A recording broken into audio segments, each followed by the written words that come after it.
안녕하세요. 주식경제 유토피아 주토피아에 오신 것을 환영합니다. 자, 오늘 11월 증시 전망 예보 나스닥 시작할 겁니다. 자, 이제 드디어 배경이 바뀌었습니다. 자, 무지개를 제가 언젠가 여러분들에게 보여드릴 거라고 얘기를 했는데 드디어 이제 무지개를 좀 보여드릴 수 있는 그런 시장이 찾아왔다라고 저는 생각합니다. 옆에 제가 이제 써놓은 그 증시 전망 예보도 좀 달라졌죠? 비가 내리기도 하겠지만 대체로 맑은 날씨를 보일 것으로 예상된다. 추가적으로 기상이변은 이번 달에 없을 거라고 예상이 된다. 요겁니다. 자, 11월이 이제 얼마 남지 않았죠? 11월이. 근데 과연 남은 11월에 어떤 것들의 확률이 가장 높은지 이런 것들을 좀 여러분들과 좀 살펴보도록 하고요. 저는 확률 높은 시황을 여러분께 전달합니다. 종목 추천 채널이 아니라 여러분이 공부하고 성장할 수 있는 채널입니다. 이 채널에서 올바른 정보를 얻는데 도움이 되겠지만 투자의 책임은 여러분에게 있습니다. 여러분들 구독을 안 하면 나중에 무조건 후회합니다. 구독하는데 1초만 투자하자. 나중에 취소하면 후회하니까. 구독, 알림, 좋아요는 무조건 해야겠죠? 자, 먼저 이제 시황 전망을 하기 전에 여러분들께 이제 말씀을 드릴게, 참 다행이라고 생각해요. 제가 생각한 결과보다도 굉장히 긍정적인 그런 결과가 나왔어요. 11월에. 제가 생각한 것보다 훨씬 긍정적이에요. 그래서 참 다행이다 생각도 하면서, 제가 이제 원래 이제 11월, 12월에 무조건 대공황이나 뭐 금융위기 이런 거에 대한 이야기하는 영상을 찍을 거라고 여러분들 얘기를 했는데 사실 마음이 편치는 않았어요. 아, 이게 시황이 이렇게 안 좋은 상황에서 내가 이렇게 하는 게 맞는 것인가, 이런 생각은 했지만, 그래도 원래 제가 원래 하기로 했었으니까, 그건 이제 진행하는 거니까, 예, 뭐 진행하겠지만, 그래도 다행이라고 생각합니다. 이렇게 시장이, 좋은 모습을 보여서. 그래서 오늘 이제 살펴보면서 앞으로의 시장이, 어떻게 진행이 될지 이런 것들을 한번 살펴보도록 하죠. 자, FOMC 의사록 확인사항, 금융환경 긴축, 단기 잠재율 상승, 뭐 이런 얘기가 나옵니다.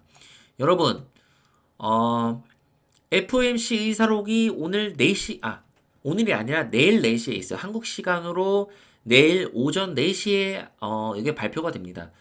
그런데, 여기에서 이제 시장이 기대하고 있는 거는 연준이 금리 인상 이제 안 한다. 금리 인상 안 한다. 이거예요. 그죠?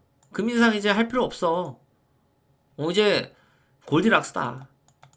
이거를 지금 바라고 있는 거예요. 그죠? 골디락스 얘기는 파월이 예전에 했었습니다. 그쵸? 그리고 나서 우리가 뭐 비구이한 사태 이런 게 터졌고요. 그 뒤에 비구이한, 그리고 셧다운, 그 국제유가, 그리고 여기다가 플러스 28 전쟁, 이걸로 와, 증시가 바사사삭 이렇게 녹고 있었는데 지금 이제 너무나도 좋은 모습을 보이고 있는 이유가 바로 이거에 대한 기대감입니다. 골드락스, 연준의 금리 인상 이제 안 한다. 이제 파월의 이런 말을 듣고 싶은 거죠. 투자자들은. 그런데 하나 확실한 거는 금리 인상을 더 이상 하지 않겠다라고 얘기는 안 할 겁니다. 금리 인상이 아마 할 필요는 없을 것으로 보이나 우리는 언제든지 할 수 있다라는 가능성을 열어둘 겁니다. 저는 이 가능성을 높게 봅니다. 그래서 만약에 내일이 되게 중요해요. 파월이 금리 인상 이제 안 해. 우리 안 할 거고 끝이야. 골디락사 이렇게 하면 전고 좀 뚫습니다. 나스닥. 예, 나스닥 전고 좀 뚫어요. 예, 이거는. 그치만 제가 이미 차트 분석이 끝났잖아요. 제가 그거는 이제 차트 분석하면서 다시 설명드릴게요. 저는 이 가능성을 높게 보고 있지 않습니다. 자, 결과적으로 그냥 똑같이 얘기한다는 얘기예요.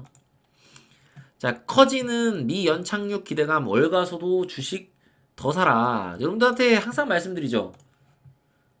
주식 더 사라. 이럴 때 좀 조심해라. 이런 거 나올 때 좀 조심해라. 말씀드립니다.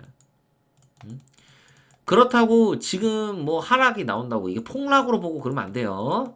요거는 뭔가 태풍이 갑자기 또 뭐 말도 안 되는 게 벌어져. 그러면 이제 그 얘기가 다르겠지만 그게 아닌 이상은 조정으로 우리가 판단을 해야 됩니다. 이렇게 접근하셔야 되고 시장을 주식 투자의 최적의 요건이 조성될 것. 일각에서는 신중론, 디플레 우려도. 자, 이 디플레에 대해서 간략하게 제가 설명을 드리겠습니다. 자, 여태까지 금리를 올린 이유는 미국이 물가를 잡기 위해서 쉽게 설명드리면 금리를 올렸습니다. 물가를 잡기 위해서. 그래서 지금 물가가 잘 잡혀가고 있고 28 전쟁도 현재 진행 중이지만 이란이 개입하지 않으면서 이게 국제적인 글로벌 어떤 악재 요걸로 이어지지 않았다. 이게 지금 긍정적이고요. 그러면 미국은 물가를 잘 잡을 수 있겠죠. 근데 여기서 가장 중요한 게 무엇일까요? 통화 정책을 피게 되고 재정 정책을 피게 됐을 때 어떠한 경제 논리에서도 무언가를 얻으면 무언가를 잃을 수밖에 없다. 제가 항상 여러분들께 말씀드리죠. 자, 골디락스가 온다는 거는 아무 별 충격 없이 미국은 모든 것을 다 해결하고 그냥 쭉 가는 거예요. 이제 나스닥 뭐 3만이든 뭐 얼마든 얼마 갈지 몰라 우리는. 그지만 이제 계속 오르는 거죠. 그쵸? 왜냐면 경기가 이제 골디락스니까 침체 없이 끝나니까 경기 회복이 빠를 거 아니에요. 그러면 국제 글로벌 경기 회복도 빠르겠죠? 그러니까 이런 부분이 이제 지금 투자자들이 기대하고 있는 건데 제가 말씀드렸지만 대가가 있을 거라고 했죠. 그 대가가 경기 침체라는 거예요. 이게 있을 가능성이 있어요. 우리가 금리를 올려서 이제 소비를 위축시키고 실업률을 높이고 그다음에 고용을 낮추려고 하는데 근데 여기서 가장 중요한 게 뭐예요? 이 과정에서 얘를 얼마까지 낮춰야 된다는 목표치를 설정을 해놨잖아요. 그 목표치보다 생각보다 크게 웃돌거나 밑돌면 이게 침체가 발생이 되는 거예요. 그럼 이 침체가 발생이 되면 어떻게 될까요? 글로벌 경기의 위축이 심화되겠죠. 그리고 금융권에 문제가 생길 수 있어요. 그 미국의 금융권에 문제가 생기는 게 아니라 다른 나라, 한국이나 중국, 뭐 이런 국가들 지금 부동산에 대한 이슈들이 있는 국가들 있잖아요. 문제 있는 거, PF 문제 이런 거라든지 금융권에 문제 있는 국가들이 금융위기에 처할 수 있는 가능성이 생기게 돼요. 침체가 길어지면 특히 한국은 왜? 한국은 지금 돈을 벌어서 빚을 갚아야 돼요. 그쵸? 근데 이 빚을 갚을 수가 없게 돼요. 경기 침체가 너무 오래 가면. 그리고 한국은 스태그플레이션이잖아요. 그러니까 미국은 침체로 끝날 수 있겠지만 다른 나라들은 굉장히 위험할 수 있다는 거예요. 그런데 지금의 경제는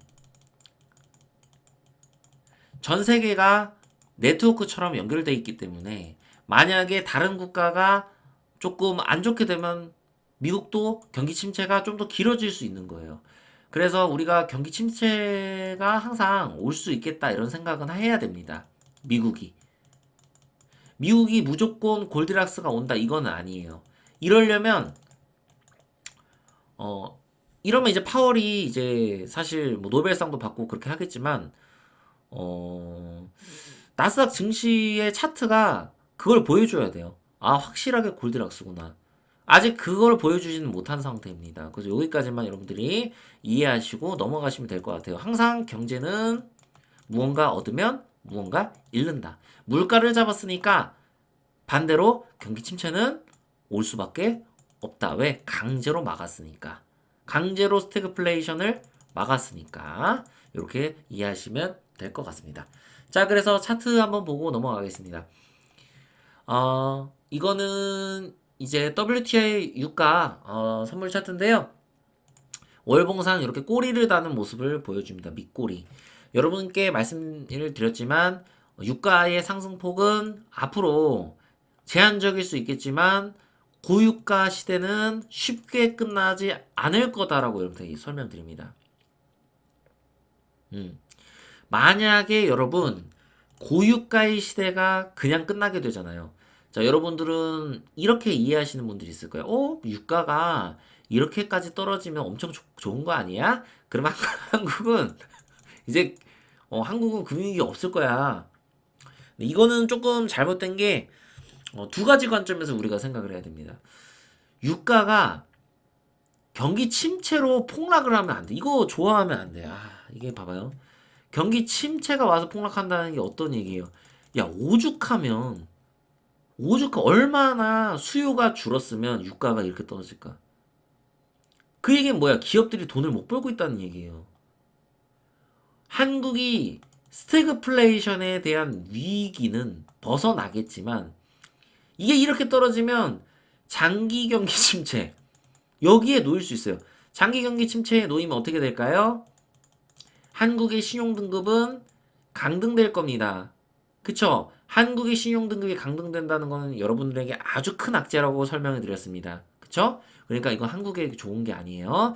자, 오늘은 한국 이야기하는 시간이 또 아니었는데 또 이렇게 제가 3,000%로 샜네요. 자, 한국 증시는 다음 시간에 얘기하도록 하고 어쨌든 중요한 거는 이 국제유가가 여기에서 머물 가능성이 높다라는 거예요. 그리고 올라가더라도 제한적일 거고 이 고점을 넘기는 어려울 겁니다. 추가적인 전쟁이나 어떤 분쟁이 일어나지 않는 이상. 그러나 이런 분쟁이 일어나면 변수가 생기니까 당연히 올라간다고 우리가 봐야겠죠. 그러니까 지금 현재 차트로는 이 구간을 머물 것이다 라는 게 제 판단입니다.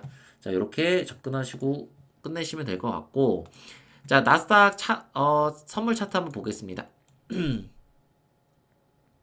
자, 여러분, 요거 한번 조금 주목하시면 좋을 것 같은데, 60일선과 120일선이 둘 다 상승 추세로 돌아섰다. 이거 뭘 의미합니까? 당분간 우리는 매매를 할 수가 있다. 예, 있다. 왜? 정배열인 상황에 놓여 있고요. 완벽한 정배열이라고 할 수는 없어요. 급격하게 상승했지만 하지만 매우 긍정적으로 볼 수 있고 이 파동도 굉장히 강해요. 강하고 크기 때문에 당분간은 추세가 아마 둘 중 하나로 이어질 겁니다. 11월에 지금 제가 살짝 틀렸죠? 증시가 결국에 여기 여기를 돌파했어. 야, 이거 상상도 못했는데, 그지? 진짜 머리 아파.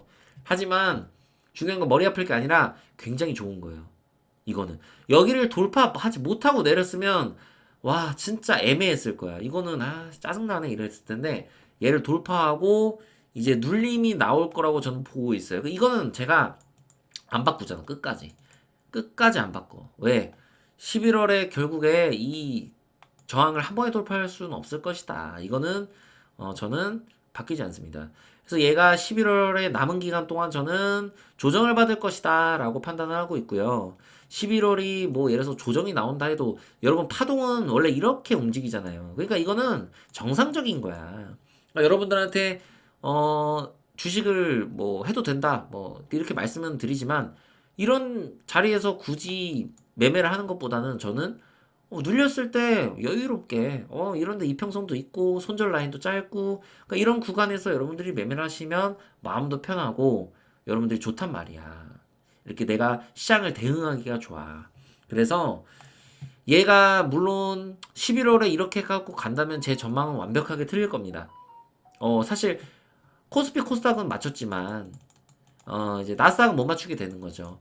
근데 저 같은 경우는 이제 3월부터 시작을 해서 11월 전망 중에서 6월하고 11월만 틀렸으니까 아직 틀린 건 아니에요. 아직 끝나지 않았어. 난 포기할 수 없어. 얘 내려올 거야. 아시겠죠?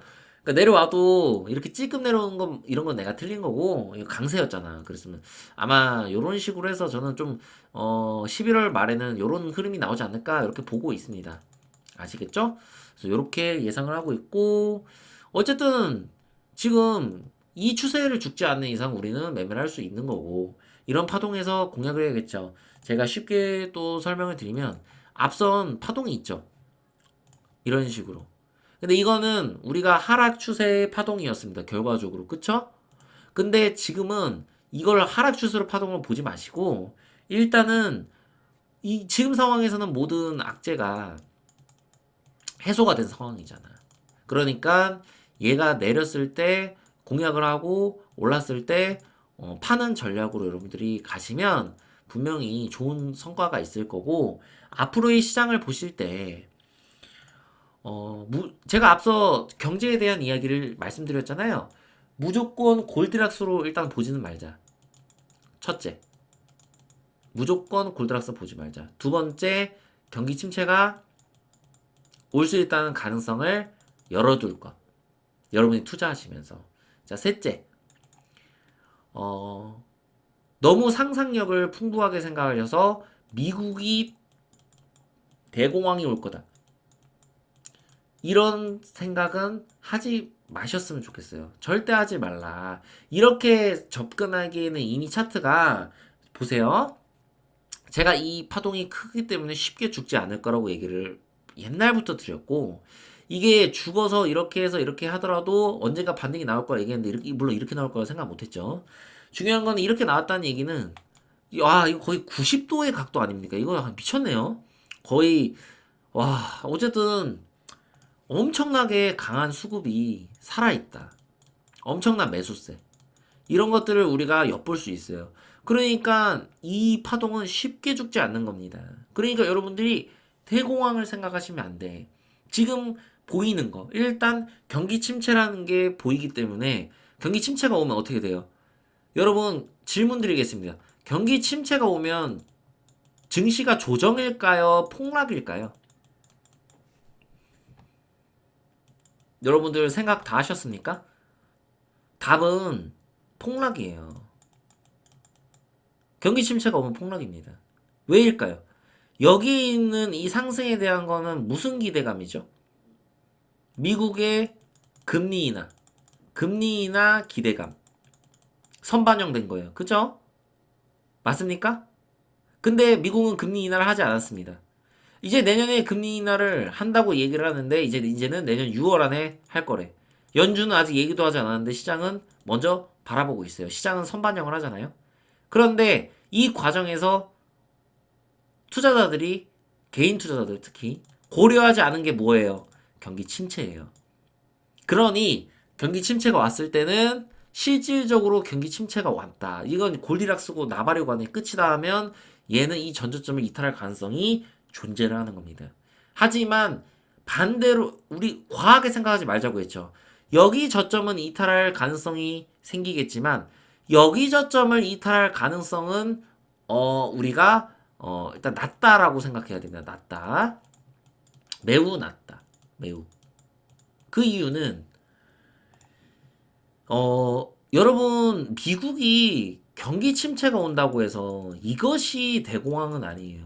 이거는 제가 설명드렸잖아. 경제의 논리에서 자연스러운 이치라고. 당연하지. 금리를 올려서 위기를 막았는데 그 위기가 경기 침체로 이어질 수 있는 거는 당연한 거야. 연준의 목표는 물론 경기 침체가 아니라 골디락스지만 이게 마음대로 하기가 쉽지 않다고. 왜냐면 신이 아니기 때문에. 이해가 가시겠죠? 쉽지가 않다고. 그래서 여러분들 말씀드리는 거예요. 쉬운 일이 아니다. 그리고 제가 여러분들 다시 말씀드리지만 80년 동안 단 한 번도 없었다. 그랬던 적은. 그래서 일단은 이번에 그 단 한 번이 나올 수도 있다. 요 가능성만 보고 우리가 긍정적으로 투자를 하시는 거예요. 요런 마인드로 투자하시는 습관을 가지신다면 분명히 좋은 결과가 있을 거라고 저는 확신드리겠습니다. 자, 여기까지 말씀드리고 끝내도록 하고요. 자, 이제 한국 증시도 이번 주 안에 다시 올리도록 하고 그렇게 해서 할 테니까 너무 다행이라고 생각하고 여러분들 좋은 종목들 이렇게 매매하시면서 이렇게 기분 좋은 마음으로 투자하시길 바라겠습니다. 구독과 좋아요, 알림 설정 부탁드리고요. 주식경제 유토피아 주토피아였습니다. 감사합니다.